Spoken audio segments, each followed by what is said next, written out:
Namaskaram. In last class, we have seen that Fourier cosine and sine transform. In this session, we will see some properties of these transforms. Okay, this is Fourier cosine transform and its inverse transform. And similarly, this is sine transform and its inverse transform. Okay, these are the solutions of last homework. Okay, first property. It is called linearity property. Fourier cosine transform of AF plus BG, where A and B are numbers or constants. Okay, F and G are two functions. So Fourier cosine transform of this function is equal to A times Fourier cosine transform of f of x plus B times Fourier cosine transform of g of x. A similar property holds for Fourier sine transform. Okay. Okay. By the definition of Fourier cosine transform, fc of this function is equal to root 2 by pi integral 0 to infinity.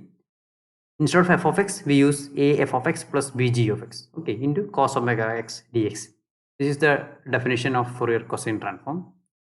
Next, we split this integral using this plus sign. So this become root 2 by pi is common. So root 2 by pi into integral 0 to infinity af into cos dx plus root 2 by pi integral b into g cos omega dx. Okay, we just split this integral as sum of two integrals using this plus sign.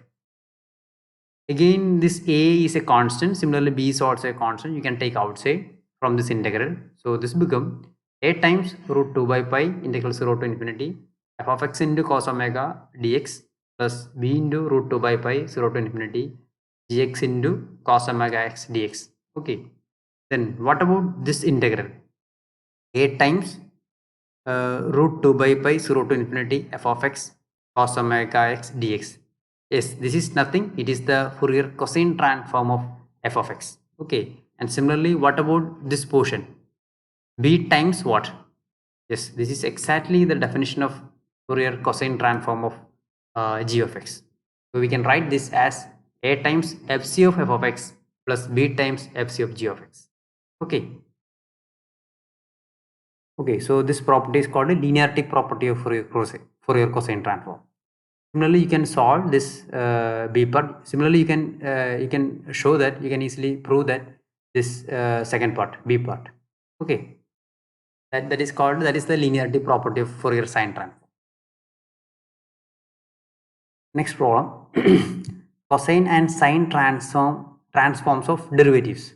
Okay, that means we have to find the cosine transform of derivative of a function f dash of x in terms of f of x. Okay, so if one assumption is there, assumption is f of x tends to 0 as x tends to infinity. That is our assumption. We assume that whenever x is very large, f of x is very close to 0. That is our assumption. Then we have to prove that Fourier cosine transform of f dash of x. Here f dash stands for the derivative of f of x. Okay, that is equal to omega into fs of f of x. That is Fourier sine transform of f of x minus root 2 by pi f of 0. Okay. Okay. First we apply the definition of Fourier cosine transform on the function f dash of x. So by the definition of Fourier cosine transform, fc of f dash is equal to root 2 by pi integral 0 to infinity f dash of x. Instead of f of x, here we use f dash. Okay, so f dash into cos omega dx. Next we are going to apply integration by parts on these functions. Okay, before that we just interchange these two functions. Okay, which interchange these two functions. That means root 2 by pi integral 0 to infinity. We choose first function as cos omega x and second function as f dash of x. Okay, we simply interchange these two functions. That's all.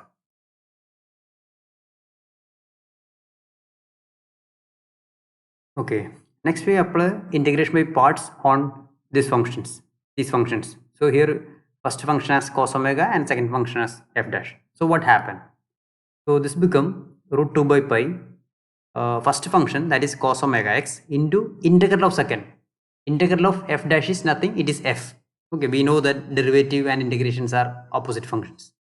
So this become f dash then our limit is 0 to infinity minus integral derivative of first function. Derivative of cos omega x is derivative of cos is minus sign, that's why there is a minus sign, and here differentiation is with respect to x, so we can treat omega as a constant, that's why omega. Okay, so anyway, minus omega into sin omega x into integral of second, that is again f of x. Okay, so this is nothing, it is the integration by parts on these two functions. Okay, next we are going to apply these limits. Whenever x equal to infinity, that is our upper limit, what happen? We know that cos is a bounded function. Whatever be the value of x, cos is always bounded in between -1 and +1. Anyway, it's a bounded value into f of infinity.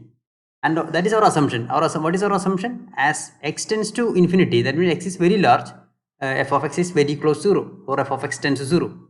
So whenever x equal to infinity, this term becomes 0, a bounded function into 0. Okay, and minus whenever x equal to 0, what happened? F of 0 into cos 0. What is cos 0? Cos 0 is 1.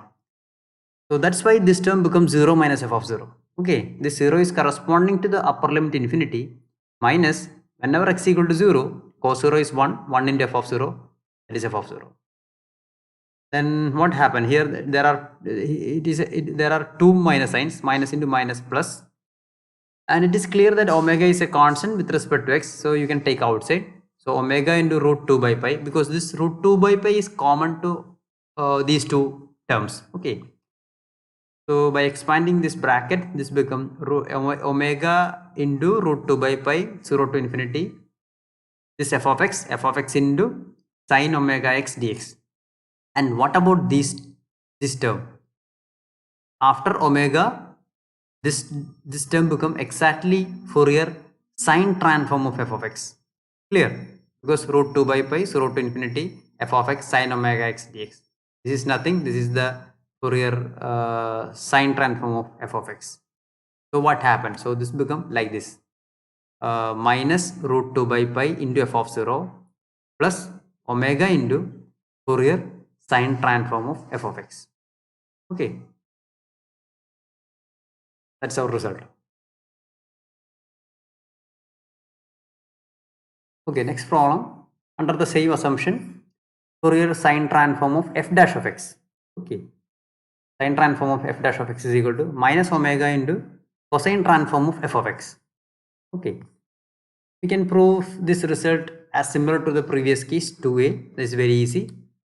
So by our assumption, not assumption, by the definition of Fourier sine transform, f dash of Fourier sine transform of f dash is equal to root 2 by pi 0 to infinity f dash into sine dx. Okay, then we just interchange the order of these two functions, sine into f dash. Next we expand this integration using integration by parts. So this becomes root 2 by pi first function into integral of second minus integral derivative of first one, derivative of sine omega, that is sine omega x, that is omega into cos omega x, into integral of f dash, that is f of x. Okay, similar to the previous case, that's all. Next we are going to apply upper limit and lower limit. What happened? When x equal to infinity, okay, whenever x tends to infinity, f of x tends to 0, so this term becomes 0. And when x equal to 0, what happened? This is f of 0 into sine 0, and we know that sine 0 is 0. Okay, so two limits are 0. So this become root 2 by pi into 0 minus 0, and root 2 by pi is common, so you can expand this square bracket. So this become minus root 2 by pi, and also omega is a constant. You can treat this omega as a constant with respect to x, so you can take outside. That's why omega into root 2 by pi, 0 to infinity f of x into cos omega x dx. Clear? And what about this term root 2 by pi 0 to infinity f of x cos omega x dx? What is this? Yes, this is exactly our Fourier cosine transform of f of x. So this become minus omega Fourier cosine transform of f. That's our result. Okay. Okay, next property. It is almost similar to our second case. Okay, second property. If f dash of x tends to 0 as x tends to infinity, then Fourier cosine transform of f double dash of x is equal to minus omega square into fc of x minus root 2 by pi f dash of 0. Okay, we can easily prove this result using our previous result 2a and b. So we know that fc of f dash of x is equal to omega into fs of f of x minus root 2 by pi f of 0. That is our 2a, second a property. Okay, and here instead of f dash it is f double dash. So what is the change? Okay, we are going to replace f of x by f dash of x.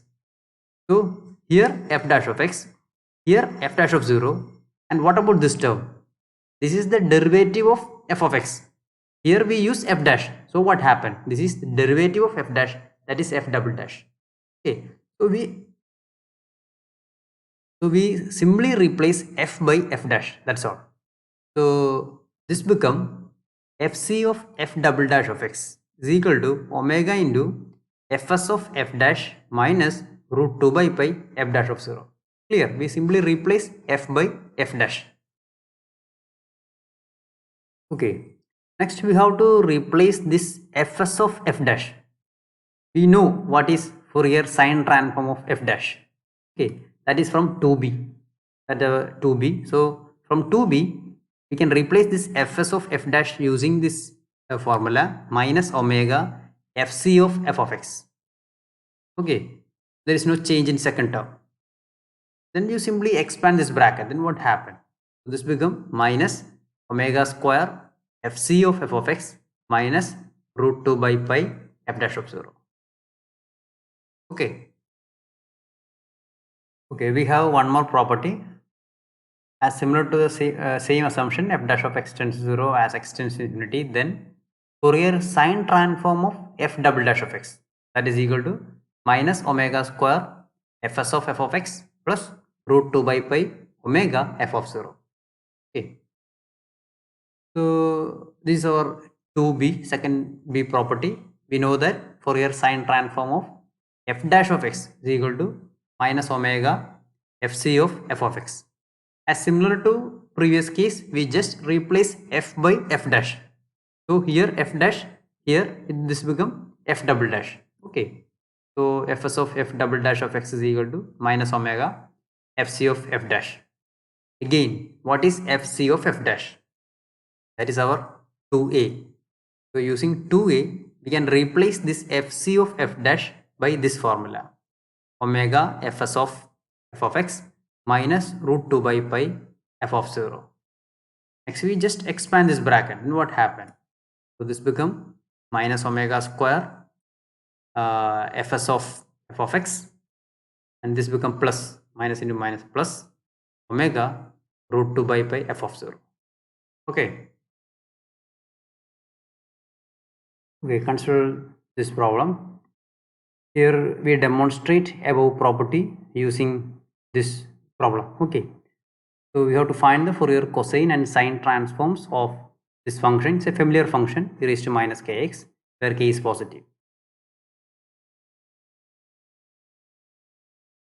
Okay, here we use this result, this property of Fourier sine transform to find first of all we are going to find the Fourier sine transform of e raised to minus kx. Okay, first of all we are going to find the Fourier sine transform of e raised to minus kx using this property.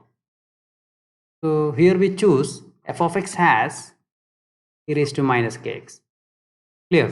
Here we are going to choose our function as e raised to minus kx. We have to find the Fourier sine transform of this function. So you just plug in. I am going to just plug in this function on this property. To plug this function, we have to find f double dash of x. So what about f dash of x? That is equal to minus k into e raised to minus kx. So what about f double dash of x? That is again minus k into minus k, that is k square into e raised to minus k. Okay, now we have f double dash and f. We are going to substitute all these values on this this equation. And what happened? Okay, so what about the left hand side? Left hand side becomes Fourier sine transform of f double dash. What is f double dash? K square into e raised to minus kx. Okay, and minus omega square. What about fs of f of x? That is nothing. Fs of e raised to minus kx. That is our function plus root 2 by pi omega into f of 0. What is f of 0? When x equal to 0, this is e raised to 0. E raised to 0 is 1. So it is nothing, 1. E raised to 0 is 1. Okay. Then we know that Fourier sine transform is linear.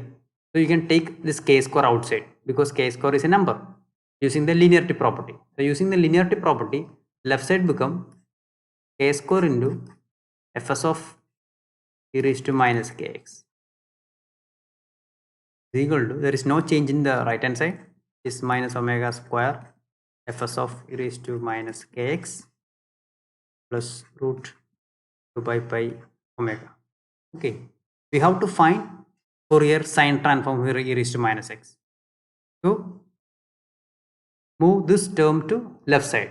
So what happened? So this become k square into fs of e raised to minus kx. This term become plus omega square fs of e raised to minus kx. That is equal to root 2 by pi omega. Now it is clear that Fourier fs of e raised to minus kx is common. So you can take outside. So left side become, okay, like this, k square plus omega square into fs of e raised to minus kx equal to root 2 by pi omega. So what about fs of e raised to minus kx? So that is equal to root 2 by pi omega by k square plus omega square. Okay. So this is the Fourier sine transform e raised to minus kx. We have already evaluated this result using its definition. Okay. Okay, these are the results. Similarly, you can find the Fourier cosine transform of e raised to minus using other property, third A. Okay, you can easily solve that.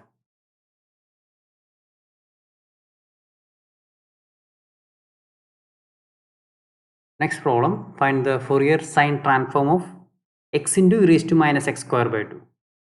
It is given that Fourier cosine transform of e raised to minus x square by 2 is equal to e raised to minus omega square by 2. It is given. Okay.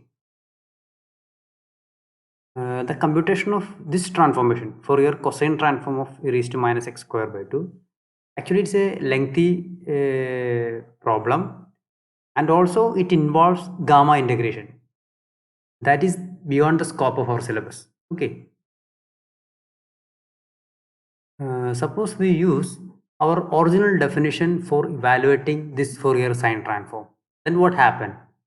Then this is the definition. By definition, this is the Fourier sine transform of this function. It involves this integral. It is clear that this is not easy to evaluate. This is x into e raised to minus x square by 2 sine omega x dx. This is not easy to evaluate this definite integral. Okay. So here we are going to solve this problem using above discussed properties of Fourier cosine and sine transforms. Okay, we consider this property that is Fourier sine transform of f dash of x is equal to minus omega fc of f of x. Here we choose f dash x as x into e raised to minus x square by 2. Okay, here we choose our f dash of x as this given function x into e raised to minus x square by 2. So what is f of x? F of x is nothing, it is integral of f dash of x dx. That is equal to integral of x into e raised to minus x square by 2 dx. How to integrate this one? By substituting, suppose we take u as square by 2. And what about du? That is 2x dx by 2, right? That is x dx. 2x dx by 2, that is x dx. So this become integral this x dx become du. So this is e raised to minus u du. What about this integral? This is nothing, minus e raised to minus u. This minus e raised to, what about u? That is minus x square by 2. So this is our f of x. We choose f dash of x as like this, then f of x is equal to minus e raised to minus x square by 2. Now we are going to plug in these two values on this equation. Then what happened? So this become fs of x e raised to minus x square by 2 is equal to minus omega fc of what about f of x? F of x is like this. Okay, so minus e raised to minus x square by 2, that is our f of x. And also we know that fc Fourier cosine transform is linear. So it is actually minus 1 into e raised to minus x square by 2. So we can take a minus 1 outside. So minus into minus, this become plus. So this become omega into fc of e raised to minus x square by 2 using linearity property of fc. This is given. It is given that fc of e raised to minus x square by 2 is equal to e raised to minus omega square by 2. So we just use this result, this given equation for this fc. So this become omega into e raised to minus omega square by 2. Okay. So anyway, this is a direct application of this property. Otherwise, it is very complicated problem evaluating the Fourier sine transform of this x e raised to minus x square by 2. Okay. This is your homework. Thank you.